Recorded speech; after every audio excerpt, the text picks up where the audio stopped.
দেশে পৌঁছেছে কাতারের সড়ক দুর্ঘটনায় নিহত ৫ জনের মরদেহ।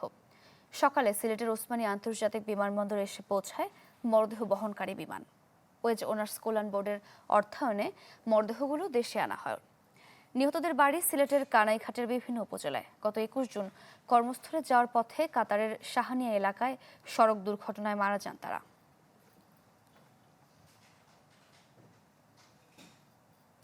আরো খবর জানবো, সিলেট থেকে যুক্ত হচ্ছেন সহকর্মী আজহারউদ্দিন শিমুল। শিমুল, পরিবারের সদস্যদের সাথে আপনার কথা হয়েছে কিনা, কি অবস্থা তাদের এবং দাফন কখন নাগাদ হতে পারে?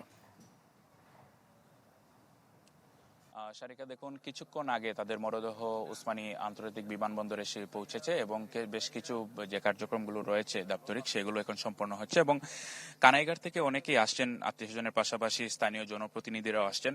আমরা একজনকে পেয়েছি যিনি স্থানীয় সংসদ সদস্য, সিলেট ৫ আসনের মুফতি আবুল হাসান।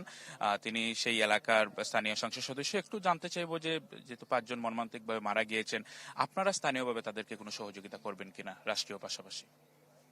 না, এই যে আমরা স্থানীয়ভাবে সহযোগিতা করব কিনা, অবশ্য আমি এটা সম্পর্কে আমাদের মাননীয় প্রবাসী কল্যাণ মন্ত্রী যে আছেন আমাদের জনাব আরিফুল হক চৌধুরী সাহেব, ওনার সাথে আমি বসবো। তারপরে আমরা আলোচনা করিয়া তাদেরকে কিভাবে সহযোগিতা করা যায়, কারণ এই বিদেশিদেরকে সসম্মানে দেশে নিয়ে আনার জন্য অনেক শ্রম দিতেছেন আমাদের মাননীয় প্রবাসী কল্যাণ মন্ত্রী জনাব আরিফুল হক চৌধুরী সাহেব। তো ওনার সাথে আমি বসবো, বসিয়ে কিভাবে তাদেরকে সহযোগিতা করা যায় আরো, এটা আমরা চেষ্টা করব। অনেক ধন্যবাদ। শুনছিলেন স্থানীয় যিনি সংসদ সদস্য রয়েছেন, তারা বলছেন যে প্রবাসী কল্যাণ মন্ত্রী যেহেতু সিলেটে, তার সাথে আলোচনা করে অন্যান্য যারা প্রবাসী আছে তাদেরকেও কিভাবে সহযোগিতা করা যায় সেজন্য তারা আসলে বৈঠক করবেন। একই সাথে জানিয়ে রাখি, আজই দুপুরের পরে কিন্তু জানাজা অনুষ্ঠিত হওয়ার কথা রয়েছে স্থানীয় একটি মাদ্রাসার মাঠ প্রাঙ্গণে।